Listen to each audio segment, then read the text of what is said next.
Kaag sa numero 1 sa mga balita, subong nga adlaw.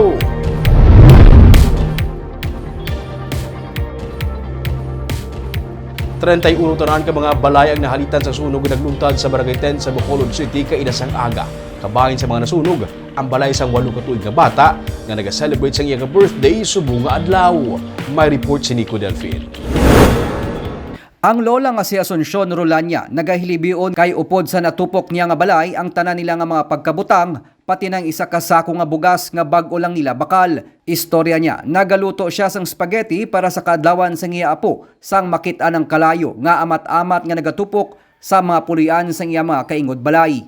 Yun yung kulon, hindi na nagalin man. Hindi ka gamuyong na ang hangin, balaga mo daw. Kalibot. Kanya doon ka na to, may mga gamit.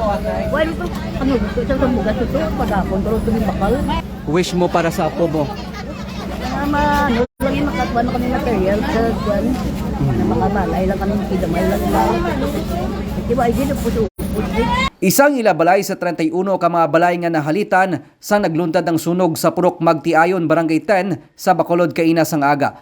Nagahilibion man ang sidewalk vendor nga si Jenny Arosa sang maabtan nga wala na ang ilabalay. Wala sang tawo ang ilabalay sa magluntad ng sunog pero ginsiling niya nga nakakas nilang tanan nga mga appliances sa salaksakan antes pa man sila nagbiya sa ilabalay. Kami gina-off na yan amo na switch siya kag ang may tubig kami gina-off ko man ang tubig mo. Huwag ka mo gali ng may mga lawas. Why siya kadabot namon pud namon balay. Pangayo na namon nga tani makapatindog lang kami sa bago namon nga balay. Para may pasilungan ang kami.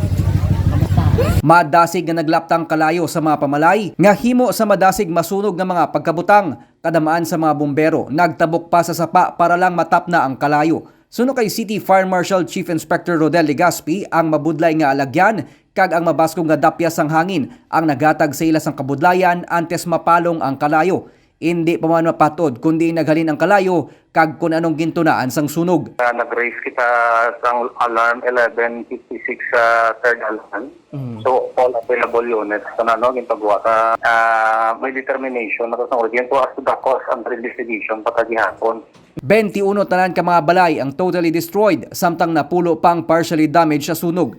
Kaina nagpadulong man sa mga nasunugan si Mayor Albi Benitez upod kay punong barangay Melvin Bravo kag nagpasalig sang ayuda para sa mga nahalitan sang sunog. Ang mga pamilya nga nawadaan sang puluyan ang temporaryo anay nga magatiner sa base center.